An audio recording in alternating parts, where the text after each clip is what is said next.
saya Chandra Setiawan, Bonse Chandra Setiawan, dimatakin sebagai anggota Dewan Rohaniwan Matakin sekaligus Wakil Ketua Umum yang membidangi pendidikan dan hubungan luar negeri.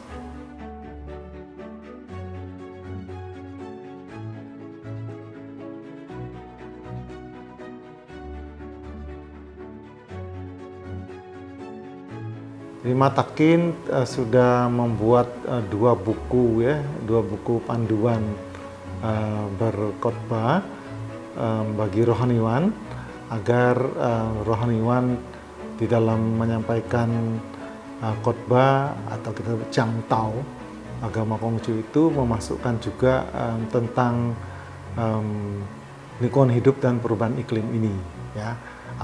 Karena banyak di dalam ajaran agama Konghucu itu mengajarkan pentingnya lingkungan hidup, ya, karena kita tahu sebetulnya harus menganggap bumi ini sebagai ibu, langit itu sebagai bapak. Jadi makhluk yang di tengah-tengah itu hidup itu mereka harus merasakan kebahagiaan. Jadi perlu dijaga keseimbangan yin yang. Kita itu harus mampu mengendalikan diri, ya, dari raja sampai raja jelata mempunyai kewajiban yang sama, yaitu pengendalian diri. Jadi orang yang merusak lingkungan itu adalah orang-orang yang tidak mampu mengendalikan diri, ya. Itu greediness, ya, kerakusan, ya, egois. Nah, itu sehingga menganggap bumi, kekayaan dan sebagainya itu sebagai objek yang dieksploitasi, ya. Jadi tidak bersahabat. Sebenarnya kan semua benda-benda bumi, langit, semuanya itu makhluk, ya, yang di sana ada kehidupan, ya, yang harus kita hargai. Dan kami bekerja sama dengan Kementerian PMK, ya, Menko PMK juga melakukan penanaman pohon dan juga di rumah-rumah ibadat untuk penghijauan. Itu secara aktif juga volunteer terlibat di dalam antar agama, artinya di dalam upaya-upaya melakukan pemeliharaan lingkungan, ya.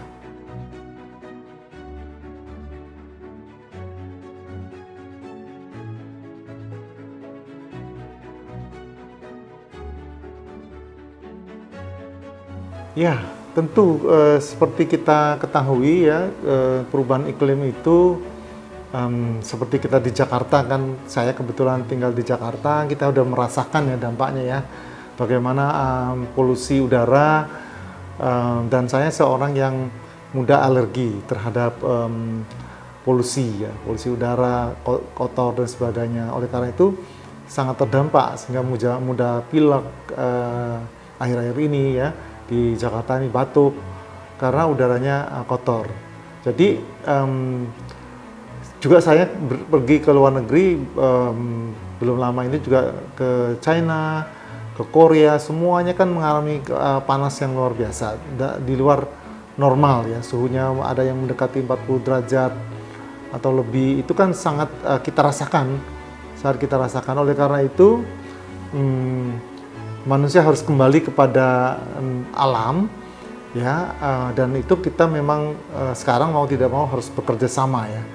Bekerja sama antar iman, antar agama, dan juga dengan saintis, dengan pemerintah, semuanya sebetulnya harus bersatu padu menyadari bahwa kerusakan lingkungan itu akan berdampak merugikan masyarakat, ya, kita sendiri, ya, bagian dari masyarakat, dan juga makhluk-makhluk lainnya, sehingga kita mendapatkan kan burung, ada hewan-hewan di laut dan sebagainya itu mengalami kematian yang tidak seharusnya karena kerusakan lingkungan yang dilakukan oleh manusia.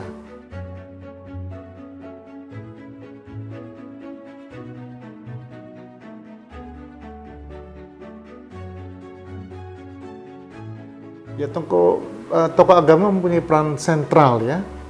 Kenapa? Karena apa yang disampaikan oleh tokoh agama itu kan pada umumnya akan diikuti oleh umat-umatnya. Nah, perannya itu luar biasa karena kan kalau saintis dia tidak mungkin tidak punya pengikut, tapi tokoh agama itu kan mempunyai pengikut massa yang harus dia manfaatkan. Oleh karena itu tadi saya sampaikan bahwa Matakin punya buku pedoman untuk rohaniwan, karena kita melihat peran sentral itu, bahwa setiap rohaniwan itu pasti ada pengikutnya. Ya, karena ada pengikutnya, kalau dia yang menyampaikan bahwa kita itu harus hidup harmonis dengan alam dan tidak boleh merusak alam, ya, artinya mengendalikan diri saya katakan tadi, maka itu akan lebih efektif, ya. Saya merasa lebih efektif sehingga apa yang kita inginkan itu bisa tercapai. Oleh karena itu memang di samping itu juga bisa menasihati keluarga, kan harus dimulai dari kecil, ya. Karakter yang mencintai lingkungan, karakter yang betul-betul menjaga kebersihan, ya, dan karakter yang tidak punya nafsu untuk membunuh, ya, memusnahkan, membunuh misalnya hewan dan lain sebagainya, dan memusnahkan keindahan alam, ya, tanaman dan lain sebagainya, sehingga itu ditanamkan dari keluarga. Dan itu peran rohaniwan tadi, rohaniwan kan juga punya keluarga, ya, dan juga kalau ketika dia menyampaikan itu kepada orang tua yang punya anak-anak, ya, agar dari kecil di rumah itu dididik untuk betul-betul menghormati, ya, memuliakan lingkungan itu. Hidup ini sebetulnya saling memuliakan, ya, kita memuliakan hubungan itu dalam Konghucu disebut berbakti. Jadi kalau kita itu merusak diri, merusak tanaman, merusak lingkungan, itu kita tidak berbakti sebetulnya. Itu kalau tidak berbakti, kita tidak memuliakan hubungan kita dengan Tuhan. Karena Tuhan tuh menciptakan manusia dan lingkungan itu untuk hidup harmonis, ya, untuk saling mendukung. Karena kalau kita katakanlah memanen buah sudah waktunya, atau menangkap ikan bukan kecil-kecil gitu kan, itu kan kita tidak mungkin mengalami kemiskinan. Jadi kita mengalami kemiskinan karena kita merusak lingkungan.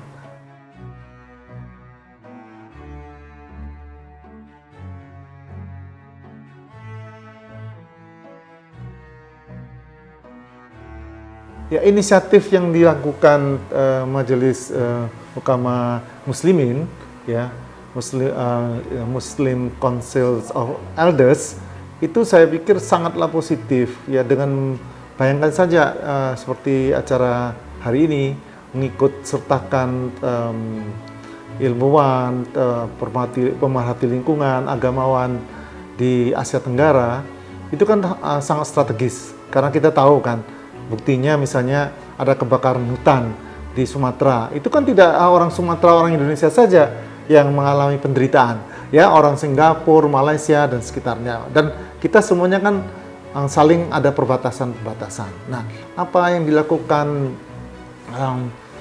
Majelis Hukama Muslimin ini sangatlah positif dan memang harus ditindaklanjuti oleh pemerintah, ya, sehingga menjadi kuat gitu loh.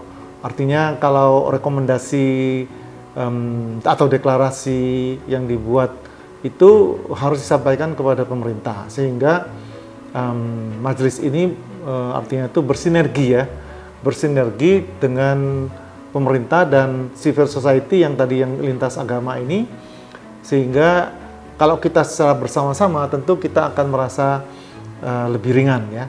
Jadi kita tidak boleh, artinya itu inisiatif yang telah dilakukan ini hanya dibiarkan jalan sendiri gitu loh. Harus bersama-sama. Dengan bersama-sama itu akan terjadi sinergi. Sinergi itu artinya kalau 2 tambah 2 bisa jadi 5, bisa jadi 7, ya, dan sebagainya.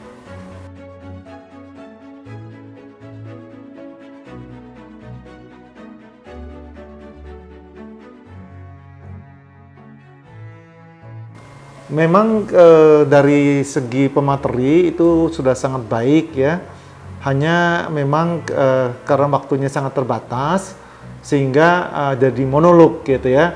Harusnya kan ada dialog, ya, dialog, kita menunggu, kita menerima, tapi kita tidak yang sebagai peserta, saya mendaftar atau saya diajak, itu menjadi peserta aktif gitu. Jadi active participants, tapi itu tidak terjadi active participant itu karena waktu yang terbatas. Segi materinya sangat baik, kita bisa belajar ya, dan kita makin yakin bahwa semua agama itu sebetulnya ketika bicara isu lingkungan, perubahan iklim mempunyai persamaan-persamaan. Saya mendengar ya, saya belajar, kok ada juga di agama saya, sama itu yang disampaikan teman-teman Islam, sama yang disampaikan teman-teman agama lain itu. Jadi sebetulnya Tuhan itu dalam menciptakan agama ya sudah menyertai bahwa manusia sebagai, dalam Islam disebut khalifah ya, dalam Konghucu dia sebagai seorang cunce, orang yang betul-betul bijaksana, adalah orang yang harus mengembangkan jalan suci di dunia ini. Sehingga kita bisa memang tadi terlihat sekali materi-materi itu saling memperkuat sebetulnya. Jadi keimanan kita sebagai peserta ini juga diperkuat.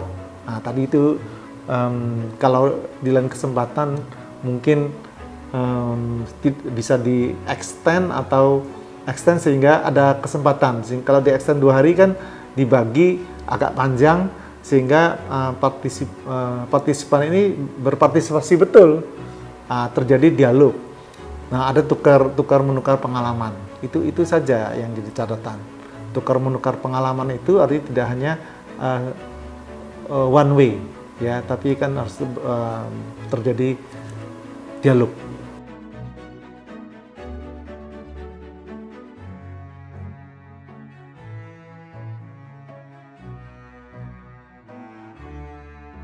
Kita semua ini harus meyakini sebagai makhluk ciptaan Tuhan, kita adalah saudara.